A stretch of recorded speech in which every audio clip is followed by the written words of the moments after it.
Hello, everybody, and welcome into a new edition of the Patriots Beat podcast, powered by the Legends brand. I am Evan Lazar, joined as always by Alex Barth, and you see it right there. Legends.com, promo code PATS20 to save 20% off on your first order. I think Alex and I'm wearing the shorts right now. Alex, are you wearing the shirt? Yeah, right there it is. Yes. There's the logo. That we love it. So go and use that promo code with our friends at Legends.com.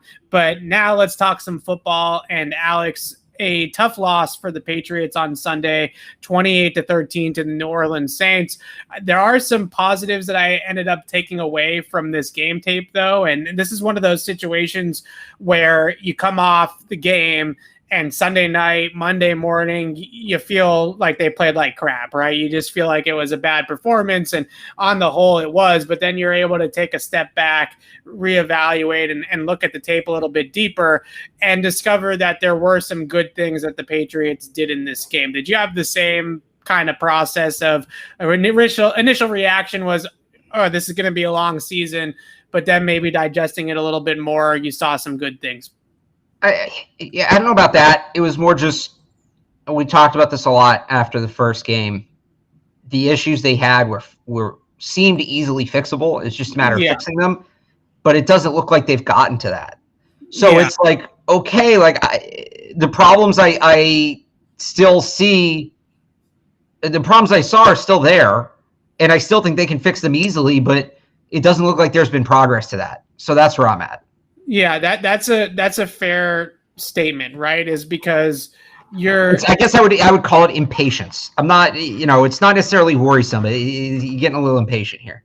Yeah, so you're definitely getting. I totally understand the impatience, but what I think I ended up coming in my takeaways that I came up with in film review and just watching this game back is when you watch what's happening to this offense, the good news that I took away from watching the All 22, and I'm going to pull up a play as we do every week here in a few minutes, but the good news from watching the All 22 is that I no longer feel that the Patriots are not getting open down the field, right? I no longer feel that this is a receiver separation issue. To me, what we're seeing more is protection issues, of course, and that in a lot of ways is just as bad, right? I mean, it doesn't really matter which one it is. If it's not getting done, it's not getting done. But at least we've moved on from there's nobody open, or even when guys are open, there are tight window throws that are difficult to make consistently over and over again, right? There is so many instances in this game where there were times where receivers are running free down the field, but unfortunately, just because of the lack of protection, there's no way that Mac was going to be able to deliver the ball there. So we've migrated from receiver separation discussions to now offensive line discussions. I'm not sure which one's necessarily better or worse, but it feels like based off the talent level of the offensive line that they should be able to fix that more readily than, let's say, last year when we knew that Damiere Byrd and Jacoby Myers were going to be their top two receivers, and it just was what it was. And I think on top of that, if the receivers were the problem, well, this is it. This is the group, right? You can't do anything about it. The offensive line is still going to get Trent Brown back. We think they should get Trent Brown back. And you always had, because to me, the struggles have really been at the tackles. There's been some issues inside, but, I don't think anything with Michael Onwenu moving in, and you got to get used to playing with guys like the inside guys to me have done enough. I don't know that, they've been perfect, but if the inside guys were their biggest problem, they would get by. I don't think we'd necessarily be talking a ton about it. It's the tackles to me that have been the issue. And you're going to get Trent Brown back on one side. And as, much as they don't want to play that card, there is the option always once Brown comes back where you move him from right to left, you move Onwenu out to right tackle, and then you put Ted Karras in. So there's a way to do it, and Trent Brown will come back, and you have the Ted Karras card in your back pocket. So I'm not worried in the long term. It's just, well, okay, it took them long enough to figure out Yasir Durant can't play. Right. And now they're still kind of figuring, like Justin Herron had a rough game. He got bullied by cornerbacks in that game. Yanni Kajus is still on the bench. So it's like, all right, let's go here. I know they want to evaluate players early. I talked about that last week. All right, to me, they've been evaluated. I don't know what else they're waiting to see here. Like, let's go to the default options.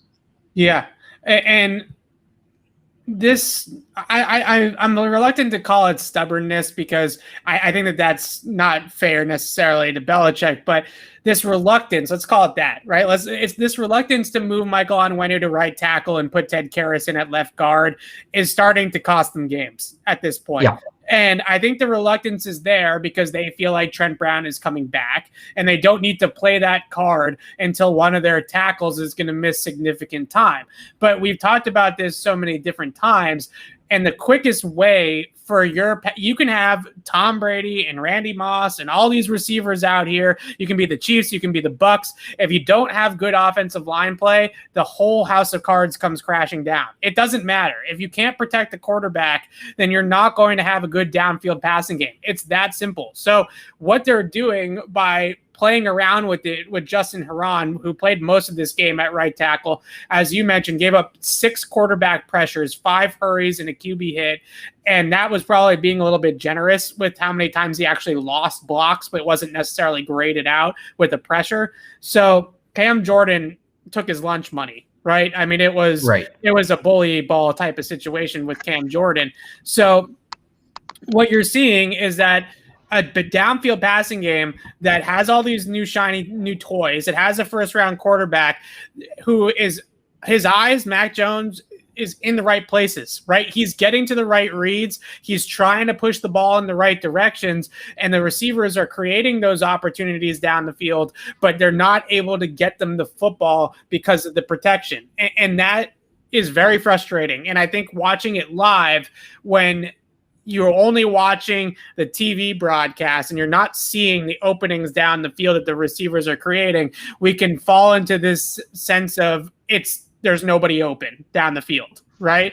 When in reality, this is a totally different issue that the Patriots are facing right now. So I want to get to our play because this is what I tried to do when I watched this game back for a second time and the coach's film was coming through is something that I think is really important for this offense now, and that is, what are they good at, right? From a passing standpoint, what are the 3 or 4 concepts that they're able to run that they can successfully run right now, right? And this is one of them that I thought we've been ragging on Josh McDaniels a whole lot on the program, Alex. So I wanted to bring up this play because I thought that this so far is Josh McDaniels' best design of a play that I've seen the Patriots run. So this is the double post concept that we saw last week with a twist. Okay. So instead of this only being a 2 receiver route combination, they're going to add this route here at the top of the screen from Jacoby Myers. So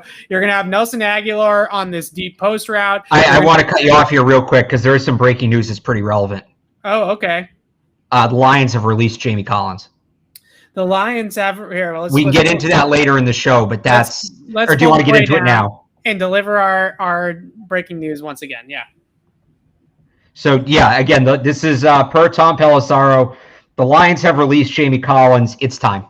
It's time. Let's go, Bill. Make the call. So we can talk about this a little bit more in detail later, but based off of the usage for Dante Hightower last week and the fact that they took him off the field with Jelani Tavai going on, getting some of that run there late in the game, and then also hearing from Belichick yesterday that Juwan Bentley suffered an injury in that game yesterday, on Sunday, I mean, and that's part of the reason why he didn't play as much down the stretch. This is going to be interesting to see, right? I mean, there has to be some serious consideration. But let's talk about the defense here in a little bit. And I want to you can finish the play. I just wanted to put that seems like somewhat of a big deal. Yes, given everything. So let's get back to the play here. So I want to roll it just a little bit more, just so we can get this motion out of there. Okay, so Jacoby's going to come in motion here, and what they're going to do, like I said, is they're going to have this deep post concept here, a over route by Kendrick Bourne there, and then Jacoby's going to run a crosser in the opposite direction. So you're basically putting these safeties in total conflict at this point, right? Like, you can't help to everybody if you're a safety. and somebody is going to be open in this concept. And the other thing that I really love about it is when I say everybody, the three wide receivers in the route are in the right spots. Right, you have Nelson Aguilar on the deep route. You have Kendrick Bourne and Jacoby Myers on the intermediate route. This feels like Josh McDaniels figuring out who should be where, right? And that, I think, is a really good sign for the Patriots moving forward, because it does take some time. It seems obvious to all of us, but ultimately it's going to take some time to figure out all these moving parts and all these new pieces. So as we roll the play here a little bit more, you're going to see this safety rotation, and you're going to see this cover 3 shell form. So this safety drops down into the deep third, post safety in the middle of the field, and you have the deep third over there. And basically, Mac, all he has to do here is throw opposite of the safety rotation, right? When that strong side safety rotation happens, he now knows that he can work Jacoby Myers' crossing route. If it's a weak side safety rotation, he's going to work Kendrick Bourne's crossing route. And what we're going to get to here in a second is that there also are going to be opportunities to hit this play deep to Nelson Aguilar on the post route. So depending on the way the coverage rotates or the way that the defense plays this, Matt can throw all 3 receivers on this play, which I think is really what makes me excited about it so much, is that there's a ton of options for him on this play. So as we roll it a little bit more, you're going to see these 2 guys here at the top of the screen take Kendrick Bourne, and that leaves single coverage here and single coverage there, right? So now all of a sudden you have 2 one-on-one matchups for your 2 wide receivers, and Jacoby Myers wins at the top of the route, creates the separation. Mac in the pocket back here, protected well, and I want to rewind it and get to the protection here in a second. And we're able to throw it and hit the ball down the field for a 17-yard gain. So I want to go back to the protection, though, here for a second, because we just ragged on the offensive line for a few minutes. Finally, the Patriots actually pass off a T&E stunt for once, right? So the defensive end and the defensive tackle are going to stunt here, right? They're going to twist up here. And Isaiah Wynn and Michael Onwenu finally pass it off correctly. So if you just watch the line play, you're going to see that stunt come. They pass it off well. And look at this, a clean pocket.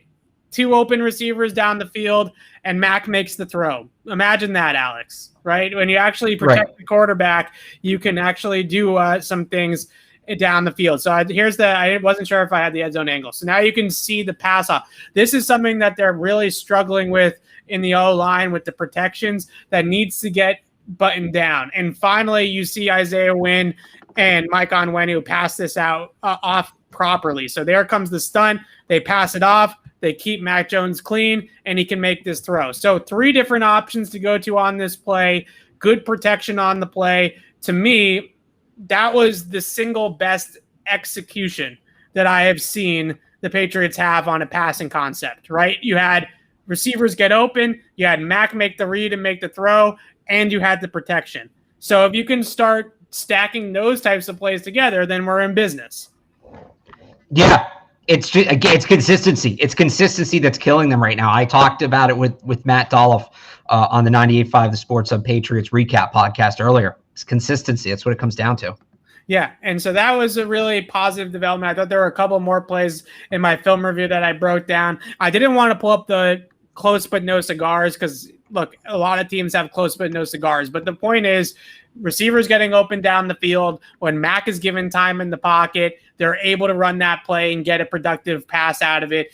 And like I said, in the future, when he jumps that crossing route, the deep safety, I do think that Mac might pull the trigger on the post to Nelson Aguilar. In that case, I totally agree with the decision to go to Jacoby Myers, who was more open on that play than Nelson Aguilar was. But you hope that in the future, Nelson Aguilar creates some more separation and you can take a shot down the field as well. So just more of that, and ultimately, like I said, a situation where I felt like, looking back on the tape, there was a whole lot of positives in terms of the routes that were being run, where the receivers were, the separation that was being created down the field. And I'm no longer labeling or concerned about some sort of slow start for these weapons, right? I think the weapons actually did their jobs on Sunday for the most part, outside of Jonnu Smith, and we can talk about that in a second as well. Yeah, we can get into that a little more. I agree with what you said. I love it when it comes. Sometimes you just like capitalize. I have nothing to add, and it's just like, all right, cool. Keep going. Let's first let's we gotta shout out our friends at Legends here one more time, and use that promo code PATS20. But Alex, what do you think of when you hear the name Willie McGinest? The goal line stop against the Colts, of course. You used that one last week. You got to come. No, I didn't. Last week I used knocking out Kurt Warner. And the week before that, I used him telling all the Steelers fans to cancel their reservations. Those are the big three. It's going to get tougher after this, but those are the big three. Maybe I used that one last week, and that was. I think you did. Yeah. What about legend? Well, add to that list entrepreneur, because number 55 is one of several athletes who are investors and owners in the athletic apparel brand Legends. That's right. Willie, along with guys like Steve Nash, Baker Mayfield, Matt Barnes, former Celtic Marcus Morris Sr., and even entertainment icon Quavo are just a few of the names building Legends into the hottest apparel brand in the market. Visit legends.com today to shop the latest trends in the athletic apparel, from shorts, tees, hoodies, and more, and save 20% when you use our code PATS20. That's legends.com and promo code PATS20. Before we move on to the defense, I want to discuss two more things. First and foremost, the struggles of the offensive line, right? I think that's something that is really difficult we could be here for a couple of hours, honestly, breaking down all of the issues that the Patriots have had with the protections and with the offensive line. But the main issues that I am seeing is something that Carmen Brasillo said today, which I thought was really a critical statement. And that was the Patriots having a sign in their offensive line meeting room that says, "See it through the same set of eyes." And right now, we're seeing with the line, when it comes to picking up blitzes, when it's coming to picking up stunts or passing off stunts, is that they're not seeing it through the same lens, right? They're not seeing it through the same set of eyes. And as a result, there's just missed blocks left and right, because one guy sees the blitz coming, the other guy doesn't. One guy sees a stunt coming, the other guy doesn't. And it's just not being picked up the proper way.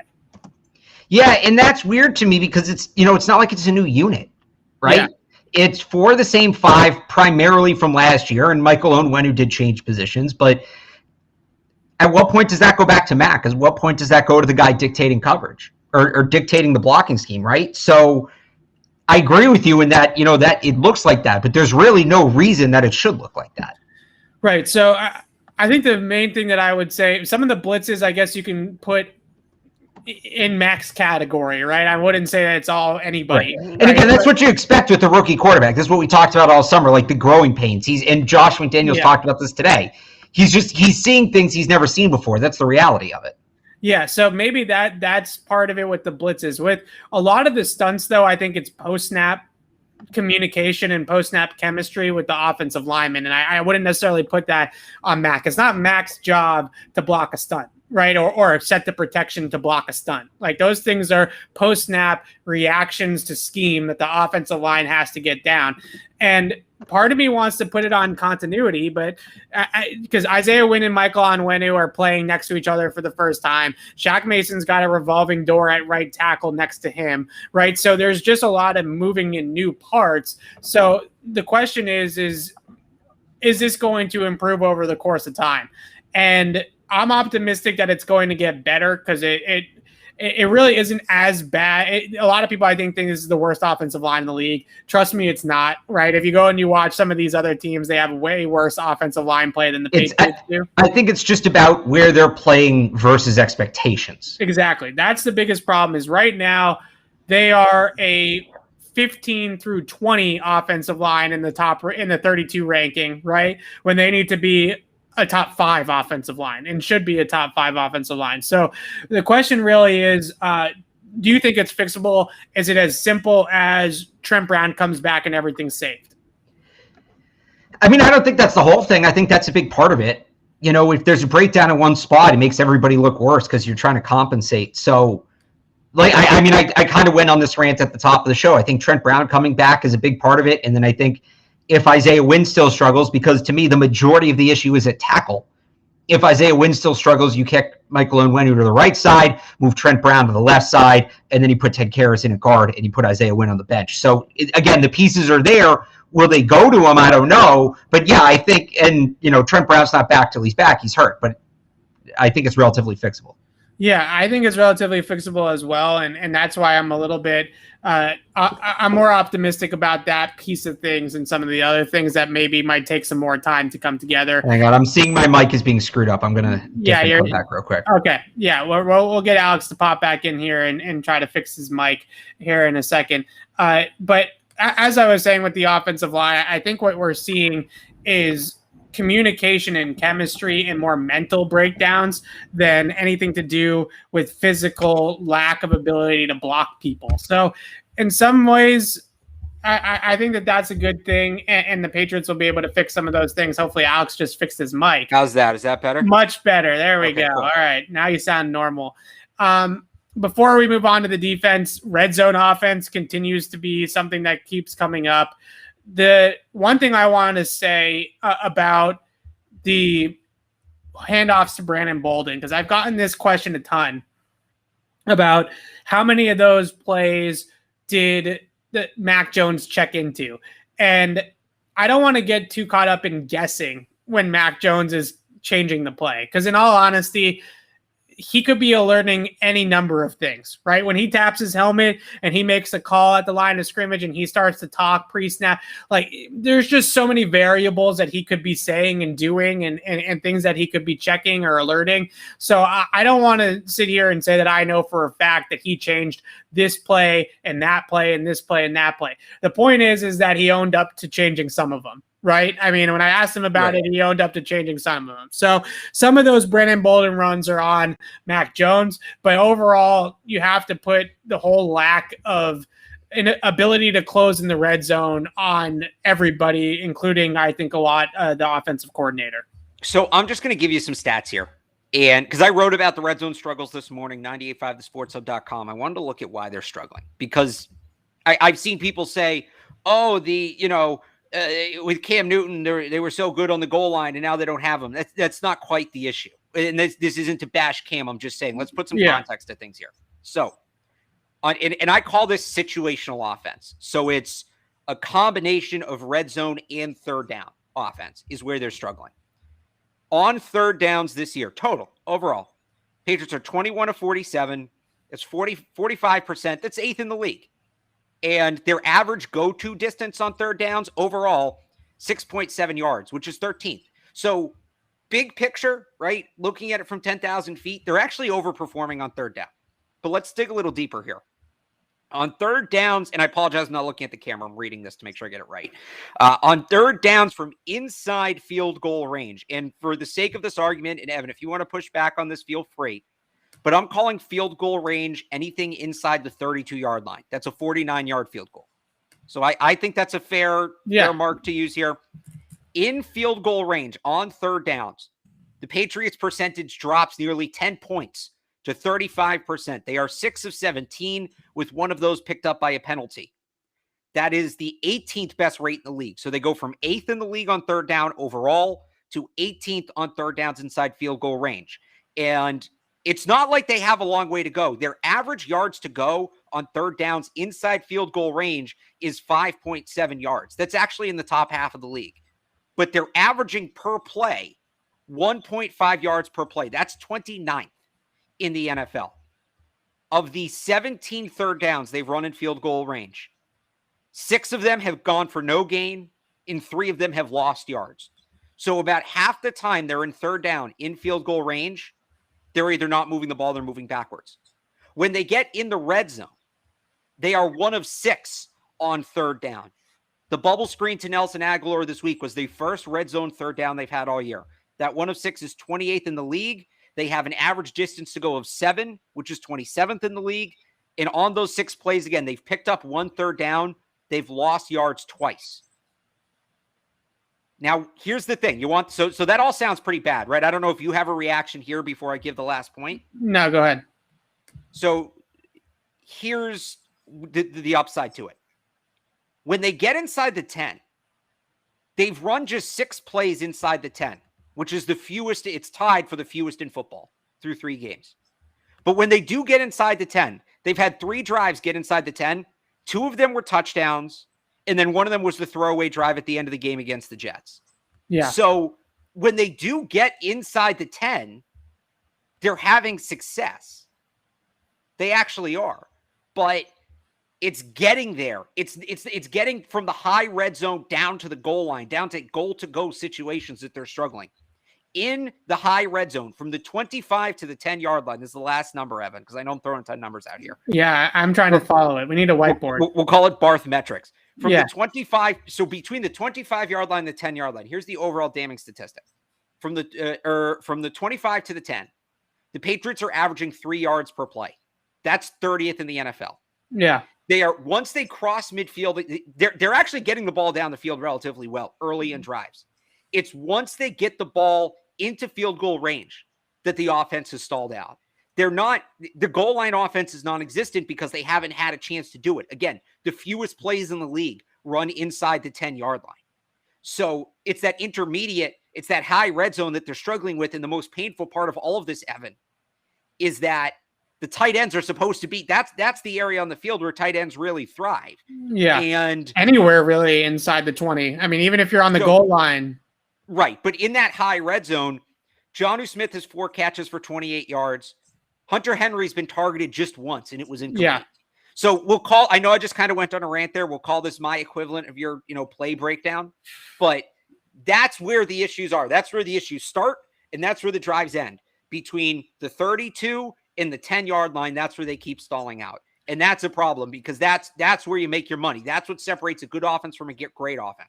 A good offense can get the ball down the field into field goal range, which the Patriots are doing. A great offense, more often than not, gets from field goal range into the end zone. That's what the Patriots are struggling with more than any other team in football right now. Right. And I think the frustrating part is twofold. One, last year at Alabama, Mac Jones, a fantastic high red zone passer. I can share these numbers, by the way, but it's going to be gibberish to people. Just lit the world on fire from that 15 to 20-yard range in the high red zone, throwing dimes down the field to guys, right? And here is Alex's work. He's showing his work. Chicken scratch, but it's that. Those are the numbers I'm talking about. Yeah, if you guys can see that. So I don't know if they can see it, Alex. I'm not going to pull it off. It's a lot of numbers. But anyways, that is where Mac has thrived in his college career, is operating from that. Because I'm not trying to go on some rant about Mac Jones's arm strength, but he hasn't always had the strongest of arms, right? So this is not a guy that's throwing 65, 70-yard bombs. But what he was doing is they would take shots down the field in 25 to 30-yard increments, right? And get in that high red zone area and then throw those footballs down the field.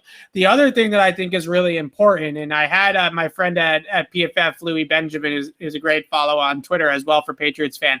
I had him pull these stats for me.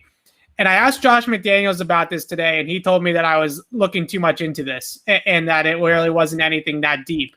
But since the start of the 2020 season, Alex, the Patriots currently rank. Here, I gotta zoom this in a little bit more. There we go. The Patriots currently rank 16th in pre-snap motion usage, right? So they're pre-snap motioning on 47.7% of their plays, roughly half of their plays since the start of 2020. In the last year with Tom Brady, ready for this number? Because it's quite stark. 65% of the plays, third most in the NFL. So they went from one of the teams that used motion the most frequently to one of the more stagnant offenses pretty much overnight when Tom Brady left. And I asked McDaniels about this. Is this a chemistry thing? Is it a continuity thing? What is the reason behind this? And the reason why I was really honed in on this particular piece of fact is down in the red area and closer to the goal line, you can no longer stretch the field vertically, right? There's no vertical stretch. So you have to horizontally stretch out the defense.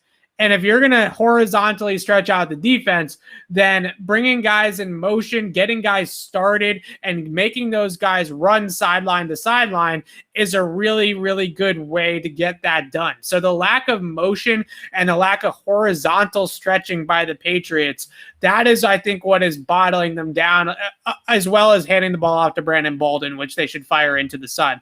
But in just a schematic, big picture standpoint, the lack of motion and the lack of movement that they're getting pre-snap, because when you have such a condensed area, you have to find ways to get leverage for your playmakers, right? You have to find ways to get leverage. And right now, they are not doing that often enough. And I watched that game on Sunday Night Football between the Packers and the 49ers, and I watched the game the week before with the Chiefs and the Ravens, and I was like, this is two different leagues, right? Like, this is two different leagues of offensive scheme, because Kyle Shanahan and Matt LaFleur are out there motioning guys, using motion to build blocking, right? To add on blockers, and motioning guys to get them the football. That boomerang motion on the goal line that they threw that touchdown to Devontae Adams, where he fakes like he's going to come around. Oh, that was awesome. For the end around, and then he sprints back out the same direction that he came from. That is a Steve Sarkisian Alabama staple. They do it all the time, the Crimson Tide. And we haven't seen the Patriots do any of those types of things. So you have to get more creative down there. And it's not just the motion, it's also being able to use the tight ends, right? Hunter Henry and Jonnu Smith. They need to wake those guys up in the red zone, because when you have two tight ends that are skilled like Hunter Henry and Jonnu Smith, there is absolutely zero excuses to be bad in the red zone. They have two guys that are perfect red zone weapons and tight ends that obviously always thrive down by the goal line. And there's zero excuse whatsoever to not get those guys integrated and get the ball in the end zone when they're getting those opportunities. Yeah. I know you said you kind of wanted to jump to defense. I do have one more thing on the offense I want to talk about. James White. Unless I don't know if you want to do this later in the show. No, go ahead, because this is, I wanted to talk about James White and also Ramondre Stevenson and the trickle down. So effect it's all, here. yeah, but here's the overarching thing. I think James White's potential absence is not being talked about enough, because not only, first of all, James White was their leading receiver going into that game. Yeah. 12 catches through 2 games. But, and this ties into what we talked about with the offensive line. James White's their best pass blocking running back. Yeah. And they need that right now. And for them to operate the offense, they want to operate it. They need running backs. Oh, I have an idea about this, but go ahead. And if you go back to last year, they've now lost their 3 best pass blocking running backs, in my opinion. And maybe you see it differently. You watch these things differently than I do. I think we'd be in agreement that James White and Rex Burkhead were 1 and 2 last year, hands down. Yeah. And I would say Sony Michel was really good at it. So I would also say I would have Sony Michel's. It's James White 1 and 2, and then there's a bit of a gap before Sony. But Sony was their 3rd best pass blocking back. So this is a problem now. This is a problem, and there's a really interesting discussion coming with Ramondre Stevenson. And I think Stevenson or no, they should sign somebody. And I put out a list of free agents today on 985thesportshub.com. But if you remember, one of the things we were talking about after the draft was the praise Stevenson had gotten as a blocker. Somebody described him at the Senior Bowl as a left tackle playing running back. Yeah. We didn't see that in week 1. That doesn't mean he can never do it again. But, it's put up or shut up. I know that he had that bad first game, and they probably thought they were going to redshirt him. Even if they sign somebody this week, or even if, they activate Malcolm Perry and put him in that James White role, which maybe I think that there's probably a conversation to be had there.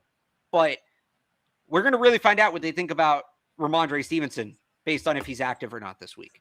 So I agree with everything you said about Ramondre Stevenson. And quickly, I'll just add this to that. I don't think the Patriots have the luxury, and I know they're going to disagree with me, and Belichick would scoff at this, but I don't think the Patriots have the luxury to keep Ramondre Stevenson as a healthy scratch. I agree with you. I think he's too talented. They lost that luxury when they traded Sony Michel. And when James White gets hurt, they need playmakers out of the backfield. And I think he's too talented. They need bodies. Forget playmakers. They need bodies. Yeah. And I think he's too talented with the ball in his hands to keep him down forever, right? I just think he's too good with it, and he's another guy that could potentially create some explosive plays for you. And I think it's too far gone at this point to not give him a shot again. And if you're not going to give J.J. Taylor a shot, if James White goes down and Brandon Bolden is the guy you're elevating to the pass catching back role instead of J.J. Taylor, then what are we doing? But right? Again, like, what is that pass blocking element is so important in that role? And are you going to put 5'6" JJ Taylor out there to block Shaq Barrett? Like, that's how's that going to work? Okay, so you ready for my how creative do we think Josh McDaniels is? Because I now know where you're. Are you talking about Jakob Johnson in the backfield or Jonnu Smith in the backfield? I'm talking about Jonnu in the backfield. Okay, because they did it once last week. One play they did it. So to me. And the challenge is obviously that Jonnu is going to need a crash course in blitz pickup from a running back perspective, right? Which is that's hard, especially against a team like Tampa. That is extremely difficult to come in first game and throw him out there and have him pick up blitzes from the backfield. But first and foremost, Jakob Johnson, they tried to put him in that role some last week, and he did not do particularly well picking up blitzes in blitz protection. He was as big of a problem as anybody else in blitz pickup. I think PFF gave him like a 2.3 grade in pass protection or something crazy like that. So on top of the fact that Jonnu Smith has experience playing out of the backfield in his past stops and a little bit so far with the Patriots in camp and a couple of times in games, he is definitely a sturdier option in terms of taking on blitzing linebackers and DBs to be able to pass protect. And we know he's a good run blocker. And maybe that can unlock him a little bit in terms of just scheme versatility as well, throwing him swing passes, screens, little end arounds, handoffs, tosses, things like that, right? Like other ways to get Jonnu Smith the ball in space. Maybe can present themselves out of the backfield. So in my mind, I don't know. I think that's not a terrible idea. I don't think it's a terrible idea. Well, they should have been doing it from the beginning. They should have been doing it from the beginning because it just makes them more creative in the passing game. Yeah, I agree. But I think we can maybe hope that is going to come along. And I said in a couple of different places that the Patriots 11 personnel package with the Kendrick Bourne, Jacoby Myers, and Nelson Aguilar on the field together is far more productive right now than 12 personnel is for them. And if you're not going to have James White now moving forward, I want to see I guess 02 personnel, right? No running backs. They did that once last week. So give me the three receivers with Hunter Henry and Jonnu Smith and zero backs and put Jonnu in the backfield. I think that's really the answer in passing situations for this team because Brandon Bolden's a liability. J.J. Taylor and Ramondre Stevenson, they obviously don't feel they're ready. So what are we doing, right? Give me the 0-2 personnel and give me Jonnu Smith as a H-back pass protector / running routes out of the backfield. Thoughts? I said the day they signed him that they should be using Jonnu Smith out of the backfield to begin with. This certainly adds another interesting angle to it, right? In that you need this blocker. But it absolutely needs to be on the table. Okay. All right. Let's talk about the defense.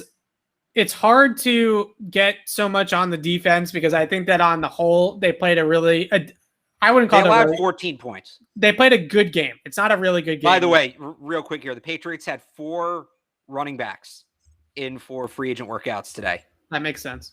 Raquel Armstead, Arvis Pierce, Dontrell Hilliard, Ito Smith. Ito Smith played. Ito Smith's solid. Yeah, Ito Smith's solid. That's a name we know. Yeah. All right. Defensively, the positives here on the defensive side of the ball first, and then I want to get into some of the things I didn't like. But the positives are, as much as we're talking about the offensive weapons having some problems integrating themselves, Matt Judon and Jalen Smith have not really had it, or Jalen Mills, have not had the same problems. Say what you will about the one catch Jalen Mills gave up on the 3rd and 7. We're going to talk about that play in a second, but he's only given up 4 catches for 32 yards into his coverage on 11 targets through 3 games, Alex. That's pretty solid, right? I mean, he's got some issues. He's definitely more Logan Ryan than he is shutdown corner, right? He's keeping everything in front of him and basically just making the tackle in a lot of situations. But in general, a pretty clean transition, and Judon's a monster, 3 sacks in this game. So as much as the offensive pieces are still coming together. It feels like the defensive additions have stepped right in and filled some pretty good roles already. Yeah. No, it's certainly feeling that way again. Like Matt Judon's been great. I know you have your takes on Devon Godchaux. I think Sunday was probably his best game to this point. Again, they allowed 14 points, right? I know it was 28 on the scoreboard, but there was a pick six and then a near pick six and whatever it was, like 7 yards. I'm not going to fault the defense for giving up 7 yards, right? When they have to start their back up against the wall like that. So the situational stuff is more concerning to me. You know, the late game drives they've given up, but they're fifth in the league in both yards and points. Yeah, so the points one I buy. The yards one actually kind of caught me off guard just because it's felt bend don't break, but a bend don't break defense isn't fifth in the league in yards allowed. Yeah, typically. No, I'm pulling it up right now, but they were third in DVOA defensively going into this week. And I doubt that what they gave up this past week is really going to hurt their DVOA. If anything, that ranking's going up. So it did go down a little bit. They're now 8th, but they're still a top 10 defense in DVOA. I mean, that there have been a good, granted the competition has not been great. Like Tua, Zach Wilson, and Jameis are not exactly Brady, Rodgers, and Mahomes, right? But they've been very, very good on that side of the ball, like top 10 defense production wise. Now, the question that I wanted to pose here, and I do want to talk about Jamie Collins. I want to do that as a separate aside here in a second as well. But how much stock, and I think it is important because the hallmark to me of a great defense, Alex, is when your team comes back within one score, 28-13, you get that stop, right? And you give the ball back. The drive in the fourth quarter really bugged me because that drive just, if this team is going to win football games and turn this thing around, that drive cannot happen until this offense wakes up a little bit. And it was the same thing in week 1 after Damian Harris's fumble at the end of the game against Miami. The defense had a chance to get off the field and get the ball back to Mac Jones and hang the field goal up there to win the game, right? I mean, they had a chance to turn that back around as well.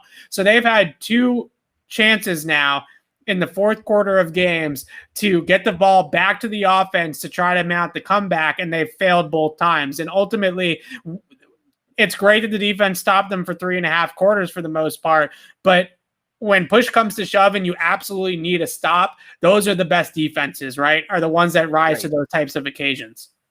And it feels like they're getting close. Like I know it's a play that really kind of got under your skin, but that 3rd and 7. Oh God, don't eat yet. Like they've gotten close. They've gotten themselves in position. It just feels like they're one. It's not like, okay, they were good all game and then they got beat like a drum on the final drive. It's like one play. One play keeps. It's the same thing against Miami. They had Miami in a 3rd and long too. I forget the exact scenario. Yeah, but they had Miami on a 3rd and long late in that game, and I think that one might have been a penalty. But it's been really two plays that's cost them. Yeah, and so on that 3rd down, I got to keep talking about it because it just drives me. I know it's not your favorite play. So it's 3rd and 7 for the game, right? It's basically 3rd and 7 for the game. If the Saints pick that up, yes, you could technically get the stop on the next set of downs, but the amount of clock that they're going to eat and all that kind of stuff is really going to make it difficult for the offense. So it's essentially 3rd in the game there, especially when you start to factor in field position as well. Because if you get the stop there and you punt it back over, you might actually get plus territory for Mac Jones, right? You're going to be on the other side of the 50, but maybe you're at the 35 or the 40 instead of starting way back near your own end zone. So 3rd and 7, not only do they rush 4, they have Chase Winovich chip the tight end on the way out into his route. So it's really like rushing. It's a delayed rush, right? It's really 3.5, and then it becomes 4. So they rush 4. They have Jalen Mills because the Saints use a bunch alignment. So they use to cover the bunch alignment. Jalen Mills is way back, right? I mean, he is 10 to 12 yards off the line of scrimmage, and he gets beat at the top of the route. And the other thing that you look at with that play, not to get too much nitpicky on Jalen Mills, he gets onto his horse and he starts retreating with the route. Like, who cares if you give up the 80-yard touchdown there, right? Like, the point is that you can't give up the 7 yards, right? You know, it really doesn't. If you get beat over the top there, then and Jameis throws a bomb and they connect with it on to Deontay Harris over the top, then I almost care less about that than giving up the 12-yard completion that they gave up, right? Because you have to play the situation. Right. And so he gets on his horse, he's retreating, and it's just so easy to break that route off along the sideline and catch the football. There's absolutely no pressure on Jameis Winston whatsoever. He's clean in the pocket the entire way.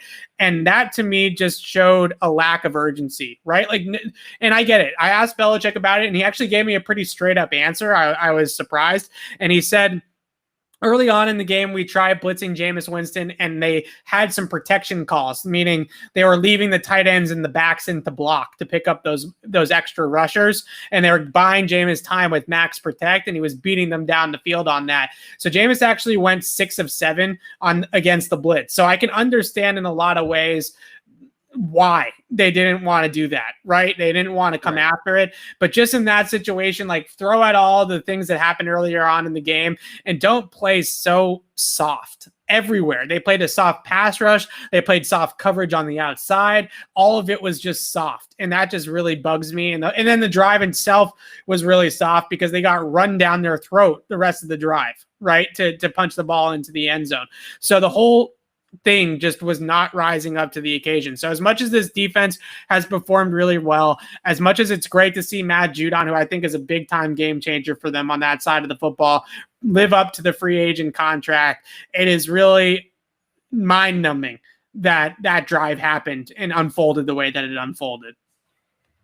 Yeah. I just keep going back to, and like you said, Bill gave a good explanation of why they made the call, but it's like, yeah, you know, it's not like they got dragged down the field. It was one play.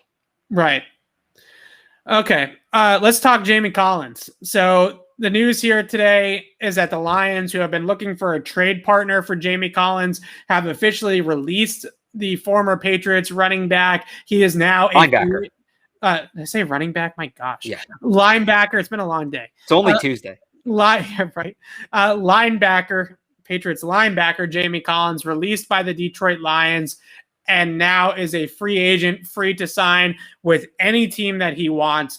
How about his former team with Bill Belichick and Matty P, who is up in the press box in the coach's booth during games and also working pretty hands-on with the team in general. And I think we see some of that in the game plan, quite frankly, with the defense side of the football. But Jamie Collins back to the Patriots. Do you like it, Alex? I do. And this isn't a report, but I think maybe if we want to read between the lines here from Field Yates, this was after it was reported that Collins had been released.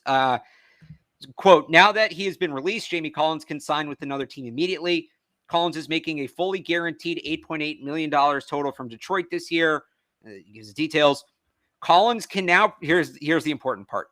Okay. Collins can now prioritize fit and familiarity when looking for a new home. There we go. Well, I mean, that's the Patriots. Where else is there fit and familiarity? Maybe Miami. Right. So I was trying to remember. He's not going back to Cleveland. Right. So I was trying to remember. Collins was not on the team in 2018 when Brian Flores was the defensive play caller, but I'm sure they overlapped when Brian Flores is the linebackers coach with the Patriots at some point, right? Like they did. Yeah. They had, so Flores, but it goes back a little ways since 2008. Right. So it goes back a little ways, though, right? Since the last time that Jamie Collins played for Brian Flores, right? So I think that the connection here has got to be with the Patriots. And I mentioned it when we talked about it off the top of the show when this news officially broke. The Patriots pulled Dante Hightower for whatever reason, and nobody will answer it. They pulled Dante Hightower off the field and put Jelani Tavai on the field towards the end of that game against New Orleans. Jawan Bentley then left the game early due to an injury. And I would also throw in there that Kyle Van Noy has not exactly been great in his return to the Patriots. So for all those reasons, depth reasons, production reasons, Jamie Collins seems like a great option here for the Patriots to bring him back. And I'm all for this. And I'm not a Jamie Collins guy. I've actually been somebody that's reluctant about the Jamie Collins experience. I think at times he gets too caught up in chasing the football, runs himself out of the position, doesn't necessarily execute, and not a do your job type of player, right? All the time. But with the depth issues that they have, with Dante Hightower and Kyle Van Noy looking the way that they have looked so far this season, and Van Noy, I don't know what it is. Hightower, maybe you can call it rust, but maybe he is also just getting long in the tooth. I think that you have to look at this as a really great opportunity to add another playmaker to the defense. Yeah, no, he's the exact kind of player they need. I agree with you. Again, especially if Hightower is going to be limited. And, they took Matt Judon off the field at points on that last drive too. He was on the field for that 37, but he came off right after it. If the plan is to rotate at linebacker, and I know they didn't have Josh Uche, who kind of impacts this picture, but if the plan's to rotate at linebacker, then Jamie Collins, in terms of what he is at this point in his career and what the Patriots system is, he is the ideal rotational linebacker for the Patriots right now. Ideal. They should. I'm not even going to say they should make this call. The call should have already been made. When was this news announced? We did about 20 minutes between when it was announced and now. The call should have been placed already. So I think there was already contact with Jamie Collins' camp. Is this a guess or is this a little something? It's a little something. All right. So, okay. All right. I'll put that in my Sports Hub story. So I think that there was already some communication with the Lions about what they were going to do with Jamie Collins, and the Patriots were never going to trade for that contract, right? I mean, it was that simple, but as the Patriots often do, they picked up the phone to have some due diligence, right? To have some familiarity with the situation. And I was told that the door is definitely still open from the New England side, right? I don't know if Jamie Collins' camp is 100% in on it, but the Patriots are on board with Jamie Collins reunion from what I'm being told. And I think that this is definitely could happen. Now, Jamie Collins have some options potentially in terms of other teams that might be interested in him. I'm sure that they're contending a little bit with Miami as well. But from what I've been told, the Patriots are open to a reunion with Jamie Collins. It makes all the sense in the world for Jamie Collins to be open to a reunion with the Patriots because he plays his best ball in New England, right? I mean, he went to Cleveland and he was not very good. He's been in Detroit and he's been not very good. He plays his best football with Bill Belichick and the Patriots because they know how to use him perfectly. So Jamie Collins back to New England to play some inside linebacker, maybe spell Dante Hightower into more of a situational role, maybe bail out some of those things and with Juwan Bentley as well, getting injured at the end of that game. Both Alex and I are fully on board with this one, I think. So, and here's what I would say, where, Collins probably wants to go chase another big contract and would like to play for a contender, but it's, is he going to win a Super Bowl in New England? No, probably not. But if he comes to New England, like you said, he plays his best football in New England. Right. Then this is where he comes back here, maximizes value again. It's the best chance for him to go out and get that money contract from a good team. So again, it all goes back to that he plays in New England unlike he plays anywhere else. This is where he needs to come to maximize his value. Yeah. And I just think it makes all the sense in the world. Again, just going over the linebacker depth and everything like that. But Jamie Collins officially released by the Detroit Lions. That's the report out there right now. I do think the door is still open for a reunion to the Patriots, and we'll continue to monitor that situation moving forward. Alex, I also want to. I mean, look. I just think it's a ton of fun. I think the other thing is like Jamie Collins. Just if I can geek out for a second. Yes. I mean, there's few Patriots in Dynasty 2.0 that were more fun to watch on the field than Jamie Collins. The dude, when he's in the zone, he's electric. Yeah. He changes game. He's a game changer. He's a legitimate, by the definition, game changer. And an athletic guy too, right? Somebody that could add some athleticism and some speed to that second level of the defense. And maybe help them. I saw somebody before brought up the Alvin Kamara touchdown, and that was maybe more scheme than assignment. But right. When you have to play those kind of backs, a guy who can cover in those situations in addition to rush the passer. Absolutely. All right. Let's just briefly, we have about 6 minutes here, Alex. We're going to do an entire show on the Tampa Bay Buccaneers on Thursday or probably Friday morning, right? I keep saying Thursday, probably Friday morning on the preview show for the Bucs. But first, the next 6 minutes before we round out this hour, what do you want to talk about with Tampa Bay? You want to talk about the X's and O's? Do we want to do that, or do we want to take questions? I think we got to hit on the Bucs. It's such a big week. I think we got to hit on the Bucs. What's your feeling going into this week? Just wherever you want to take it, I'm down to go there. So here's what I'll say, because I was on the Hub on Saturday. I was on with Jim Murray and Chris Gasper, and then I was on with Christian Arcan, and I kind of told him, I was like, straight up, Humble brag. I told him straight up, I said, look, I'm going to be honest. Like, I know you guys are doing like the who said what and whose fault is it talk, but like, I really haven't done that. Yeah. I kind of want to stick to X and O's, and they're kind of busting my balls a little bit. Like, oh, then this isn't the week for you. But if there's a way to marry the two concepts. Yeah. And if you're somebody who doesn't want to deal with the drama of it, here's how you appreciate this matchup. And here's how if we're going to do Brady Bill and really play it up as Brady versus Bill, here's how I look at it.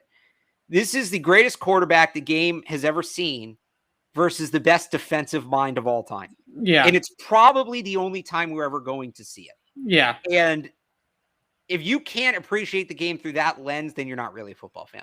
Yeah.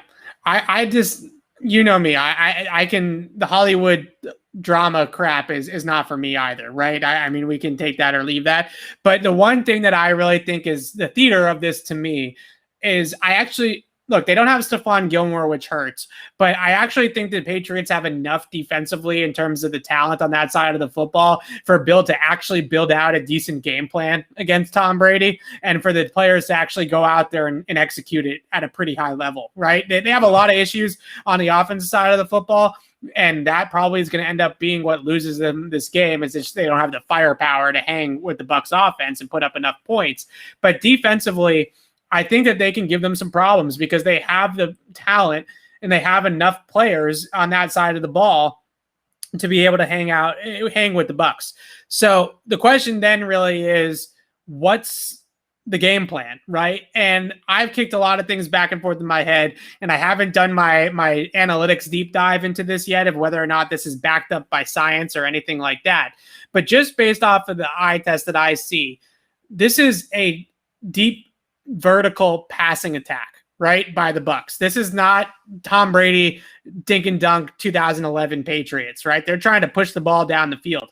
So from what I have actually seen, I think that there's a way, because if you get too caught up, in my mind, if you're Bill Belichick, with trying to defend Tom Brady specifically and confuse Brady or rattle Brady or pressure, I think that's a losing proposition. It's not going to happen. Yeah. Right. So I'm focused on how do we exploit the other 10 guys that are on the field for Tampa Bay, right? How do we take away Mike Evans and Chris Godwin and Rob Gronkowski and make Tom Brady beat us throwing? Scotty Miller's injured, so I don't even know who is it. Tyler Johnson, Leonard Fournette, or Gio Bernard? Antonio Brown in the slot. So I don't know about Antonio Brown's status, right? Because he had the COVID. That's right. thing. He's got the COVID. You're right. Yeah. Right. So we'll see what happens with that. But ultimately, what I'm getting at is, how do we get Tom Brady to beat us throwing to his secondary options? And the other thing I would say too is shutting down Bruce Arians' scheme is more important to me than trying to get to Brady. Right. So I think that that's where you have to start. You have to shut down the weapons in the scheme and not try to get too focused and caught up in shutting down Tom Brady, because I think he'll kick your butt if you try to go out there and, we're going to rattle Brady and we're going to pressure Brady. I think he's going to kick your ass doing that. So I'll give you a take on the defensive side of the ball too. And this might surprise some people. We've talked a ton this week about the tight ends, naturally, because Jonnu Smith struggled. Hunter Henry really hasn't done much. If the Patriots want to make this a game, and we talked about the high red zone, they got to be better in the high red zone. The way to that is through the tight ends. Yeah. Well, here's some interesting numbers for you, Evan. Tampa Bay is second in the league in catches allowed by tight ends and 10th in the league in yards allowed to opposing tight ends. They have, through 3 games, they have struggled to cover tight ends. If there was a week to get this thing going with Jonnu Smith and Hunter Henry, this actually might be it. This might be the week that you put in the game plan. You just write tight ends in big letters on the whiteboard, and that's the game plan. I know it's not that simple, but you get my point. Like, this is probably the way to go this week. Yeah. So to me, you got to get home with 4 against Brady. You got to figure out a way to scheme it up. And I know I just went on a rant about rushing 4 on that play against Jameis, but Brady, you don't want to blitz Brady, right? You just don't want to do it. So you have to get home with 4 in my mind against Brady. Maybe you can sprinkle in some 5-man pressure, but I would go with 4. You got to do some exotic stuff up front, though. It can't just be straight 4 guys rushing, right? You got to stunt them. You got to pick them. You got to run some games. You got to figure out some ways to get the scheme pressures going and things like that. On the back end, I'd actually play some zone coverage. I'd actually play cover 4 against Brady. We saw zone against Brady. How many times did the Steelers? We saw zone. We know what happens. We saw zone against the old Brady. But you don't think we saw zone against the Patriots, Brady? Brady knows exactly what they're thinking. You don't think he sees this coming and will just, change it to a quick strike offense? They'll go back to that game plan. He'll go back to the game plan he used against the Chargers in 2019 in the playoffs. No. I think if you play man-to-man coverage against Tom Brady and you try to man up Mike Evans, Gronk, Chris Godwin, potentially Antonio Brown, I don't think you got the corners to do it.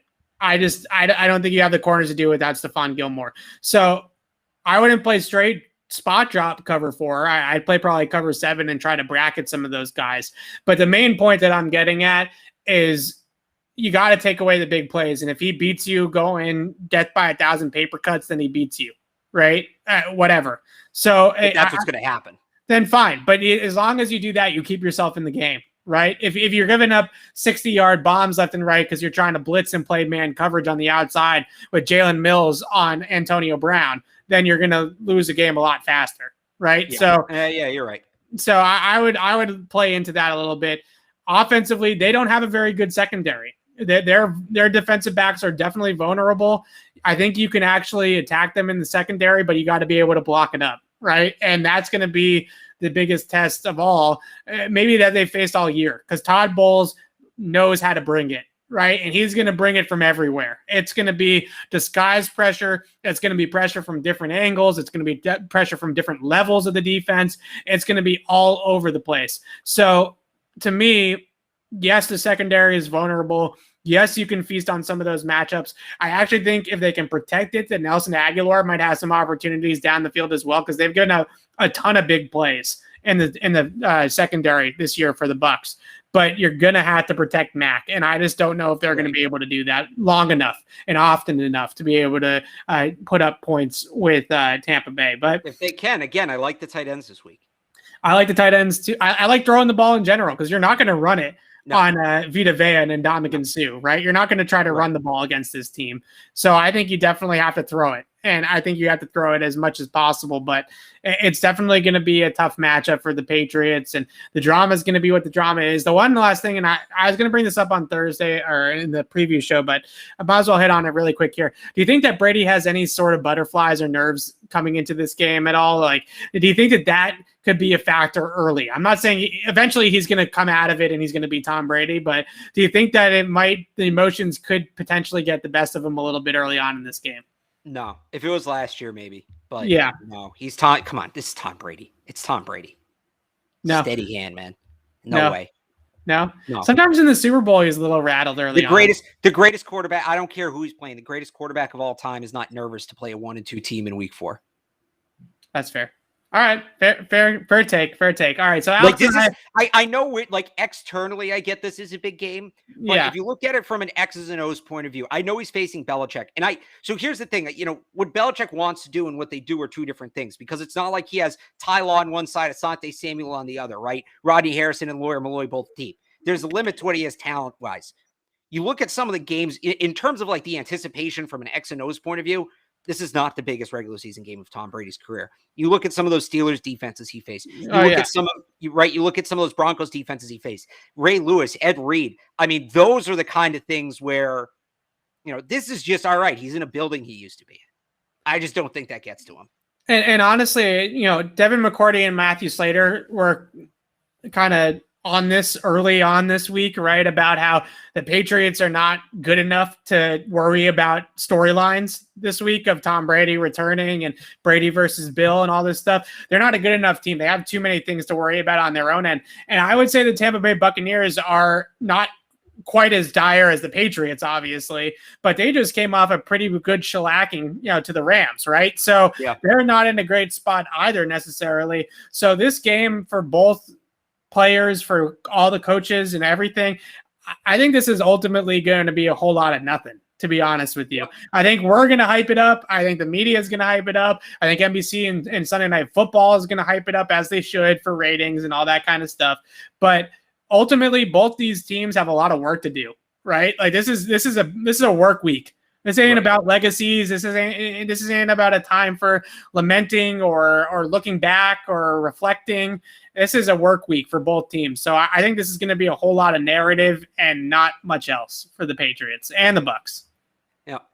All right. So Alex and I will be back later in the week to preview this Tampa Bay matchup against the Patriots on Sunday at Gillette Stadium. And on the preview show, we're going to keep it 99.9% of the show is going to be actual football X's and O's talk. So if you want to ignore the noise and not listen to all the narratives and all the Hollywood drama and all that kind of stuff about Brady coming back, we're going to be talking hard-hitting football analysis of Patriots Buccaneers, how Bill Belichick draws up the game plan against Tom Brady, how Mac Jones and the Patriots offense get going, and what they're going to do on Sunday Night Football to try to pull off the upset against the defending champs. It's weird to say that and have it not be the Patriots as the defending champs, but that's where we're at right now. So we will be back later in the week for the preview show of Bucs Patriots. Until then, signing off for Alex Barth, I'm Evan Lazar. Thanks for watching, everybody.